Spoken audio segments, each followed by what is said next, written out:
Conservative CNN contributor Scott Jennings seems to be playing a game with himself where each day he tries to one-up the smugness and irritation of the day before that he exhibited. And that's what you're going to see here, where his fellow contributor is just trying to make some thoughtful points. He won't let her get through a sentence and just keeps going, well, you see, just saying random stuff. Oh, so now you're saying that Elon Musk personally killed your child? Is that what you're saying now? Is it? It's very bizarre.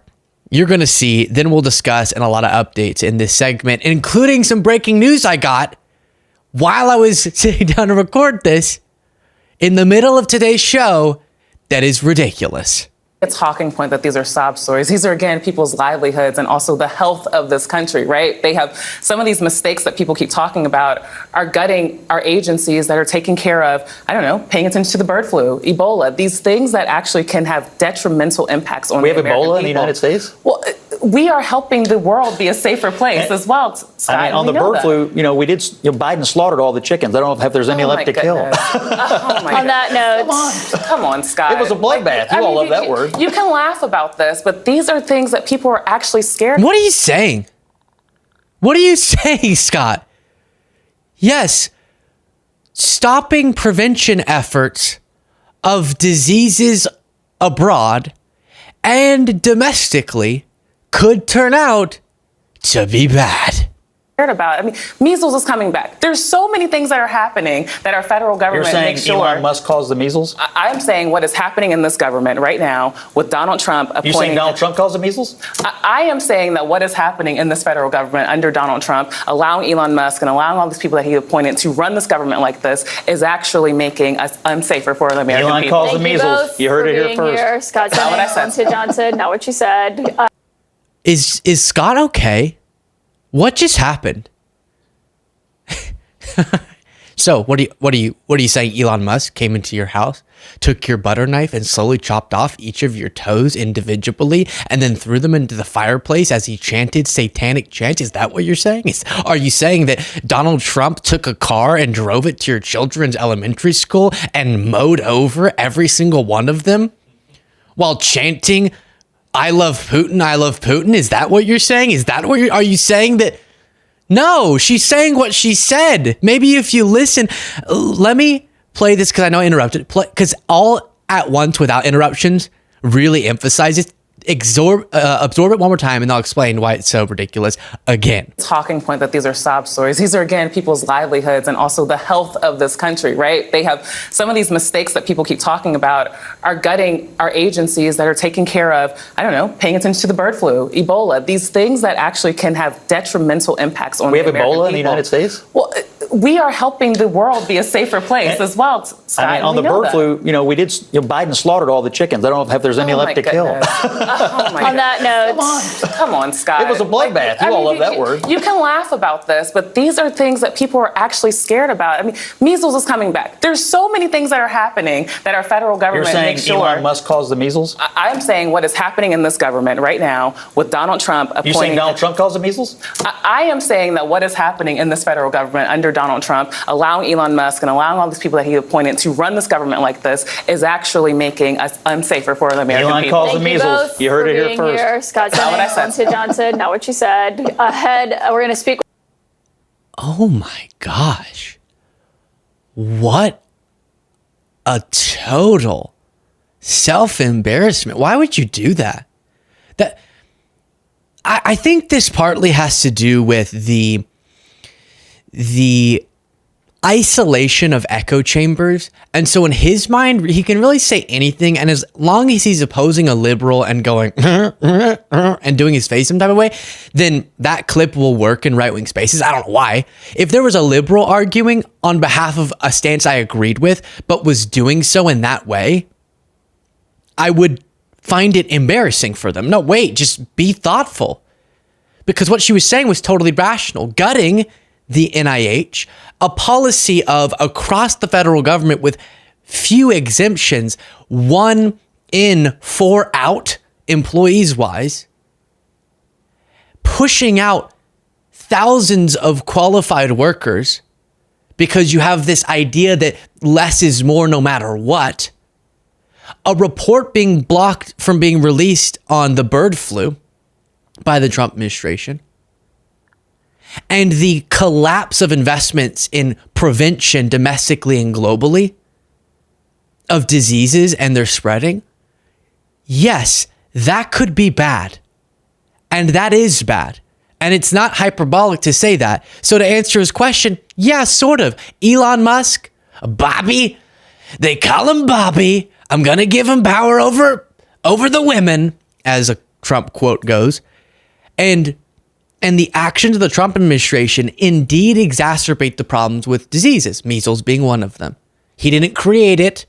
Scott, if you could get your head around this, but it is our public health officials under the leadership of our elected officials who are supposed to help to prevent and respond to public health crises. Now, it was not heartening. I told you about breaking news just really quickly to give you some more insight into the chaos. In the segment we just did, we had just gotten word that Trump paused most of the Mexican tariffs after implementing them because he's just absolutely losing control of himself and can't have a coherent economic plan, and instead is acting in a way that makes it nearly impossible to run a business because you don't know what's coming next. Tomorrow, you could have 25% increase on what you're going to have to pay when it comes in the country, and then, oh, it's down, it's up, it's down, it's up. That's not good for hiring. That's not good for planning. That's not good for business in general, for workers in general, for the U.S. economy in general, which is why we're seeing the economic signs suddenly as they look pretty good, but now they're changing under Trump to look pretty bad. Because without even giving it a chance to see if his genius tariff plan was going to work, which it wasn't, he's already flipping the switch on and off and on and off and on and off, which caused economic instability. Now he's saying, CNN reports, that he's doing the same thing with Canada. President Donald Trump on Thursday signed executive actions that delay for nearly 1 month tariffs on all products from Mexico and Canada that are covered by the USMCA free trade agreement. Maybe someone came into his office and said, hey, you do realize, as I mentioned in the past segment, that you're violating the trade agreement you signed. So the quote unquote idiot that signed the past agreements as you described them was you, sir. But on measles, it's not helpful when Bobby's response is this. Bobby, do you want to speak on that?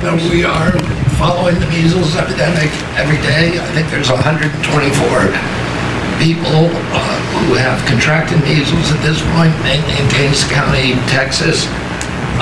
Mainly, we're told, in the Mennonite community. There are 2 people who have died, but we're watching it, and there are about 20 people hospitalized, mainly for quarantine. We're watching it. We put out a post on it yesterday, and we're going to continue to follow it. Incidentally, there have been 4 measles outbreaks this year. In this country last year, there were 16. So it's not unusual. We have measles outbreaks every year. You sound a little under the weather yourself right now. I have a permanently bad throat. Oh my gosh. Before responding to the substance, who is that reporter? What? You sound up. If you didn't hear, the reporter responded, you sound a little under the weather yourself. And then RFK Jr. says he has a permanent throat problem.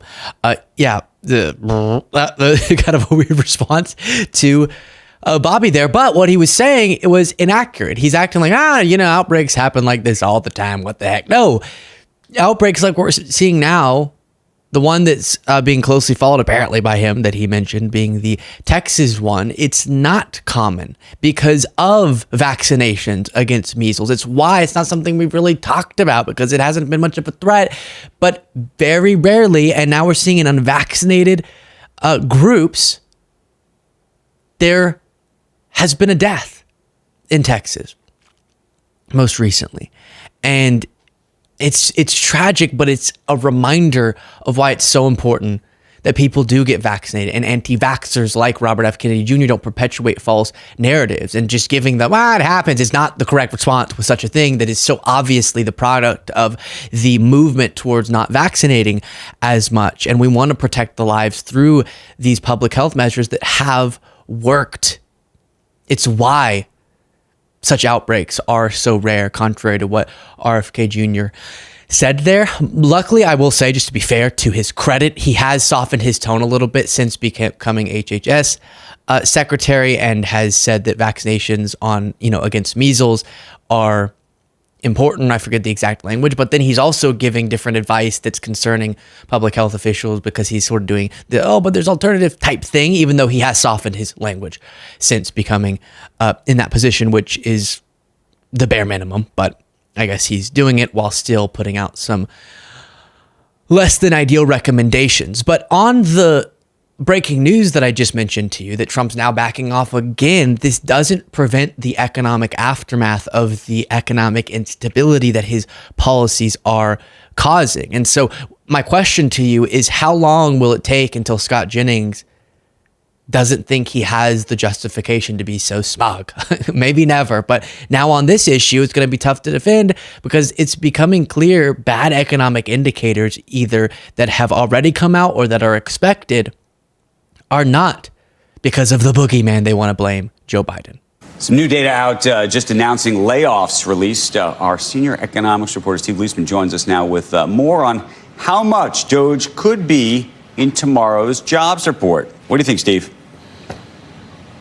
It's a tricky story here, but first let me tell you, Andrew, announced layoff in February surging by 245% to the highest level since the pandemic, with the Trump administration's efforts to reduce the federal workforce playing not the only, but the biggest part in that. The outplacement firm Challenger Gray Christmas, they're saying that announced February layoffs, not actual layoffs, but announced ones, rose to 172,000, up from just 49,000 in January. It's the highest monthly number since July 2020, the worst February since 2009. It was a mix of layoffs from the government and the private sector, including government at 63,000 announced. That includes federal workers and private government contractors. Retail, 45,000, hit by cold weather, as we know. And tech, 22,000, with HP, Meta, and Workday among the tech giants we know that announced February layoffs. The Doge impact was the top reason cited for job cuts, followed by market and economic conditions, and then bankruptcy. The bulk of government job cuts are likely too recent to show up in tomorrow's jobs report. Workers won't be counted as unemployed until their severance runs out. So they're indicating it could get worse, even from the bad numbers that this report are indicating. Challenger Gray and Christmas dropped a bombshell report Thursday morning that showed a 245% increase, as you heard him mention, in announced layoffs from January to February. And just listen to this quote. The firm's VP says not just direct cuts to federal workers that make up the Doge effect. Quote, private companies announced plans to shed thousands of jobs last month, particularly in retail and technology, with the impact of the Department of Government Efficiency actions, as well as canceled government contracts, fear of trade wars, and bankruptcies. Job cuts soared in February. There is, unlike the connections they try to make because of pandemic era conditions to the policies of Biden, we'd say we're fine to engage with that, but point to which policy did what to these numbers. We actually have an incoming data set that could be so directly tied to the actions, as you heard there, of Doge, by cutting off so unexpectedly funds and grants that are going to companies, nonprofits, etc., to different programs, than the actual federal jobs that have been cut, and then the economic uncertainty that's been produced because of the tariff approach. And not just the exact policy, but the, as we had a demonstration of in real time, the confusion of the policy itself is creating a very troubling economic environment, and it doesn't seem to be contributing well to these figures. Larry Kudlow, though, insists in his characteristical, energetic way that this is because of Biden. Some very, very smart people are telling me that the jobs number that's coming out, the February jobs number that's coming out Friday, could be flat, even negative, Brookie. The GDP Now tracker from the Atlanta Fed is showing, for the first quarter, a -2.5% or -2.8%. And we've had lousy numbers on things like housing and business investment.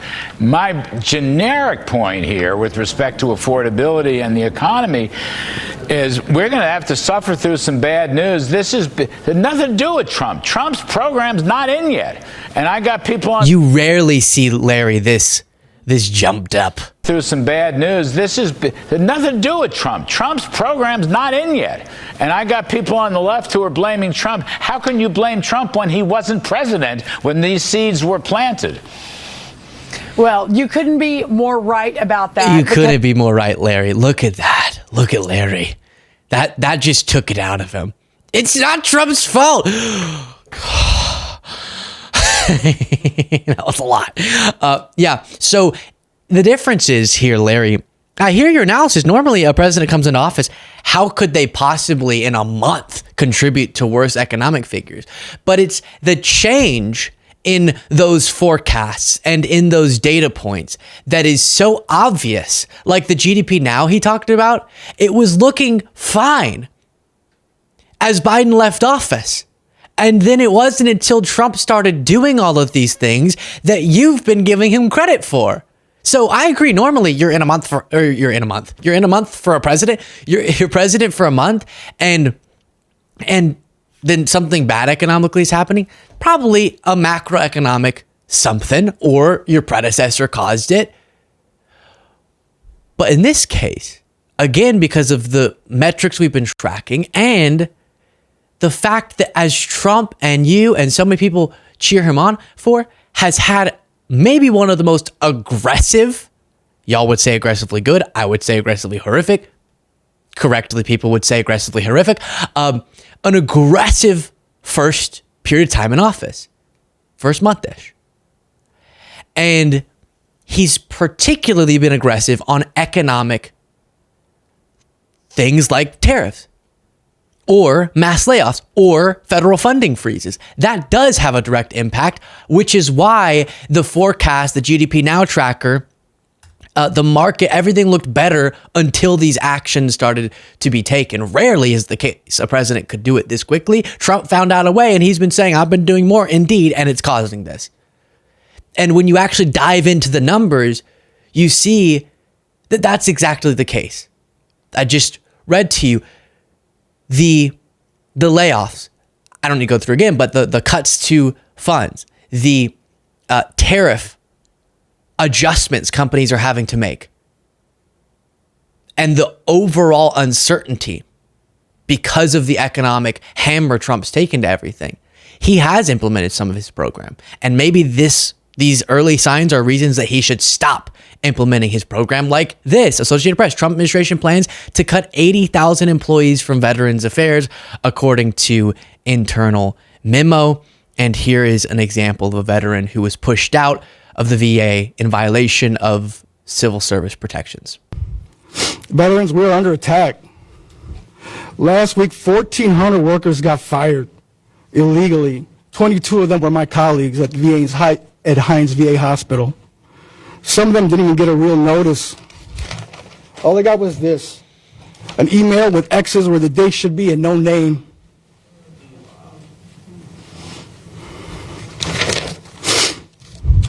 That's how little they think of people and our veterans in this country and that serve our country.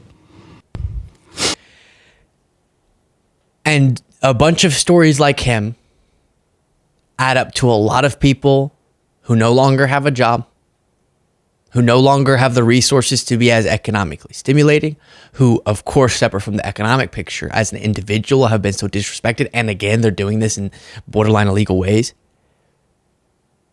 And who will serve the American people. These programs won't be able to serve the American people as effectively.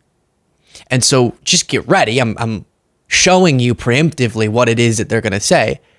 It's going to be because of Biden flying in the face of the reality on the ground. Not only is it hypocritical because from day one they started blaming Biden for everything, but it also is looking the facts in the face of the wildly aggressive trade war with our three biggest trading partners, layoffs like we haven't seen the federal government in who knows how long, maybe ever, and restrictions of lawfully allocated funds like we haven't seen maybe ever, creating an economic environment and a human environment that is uncertain and that is immoral.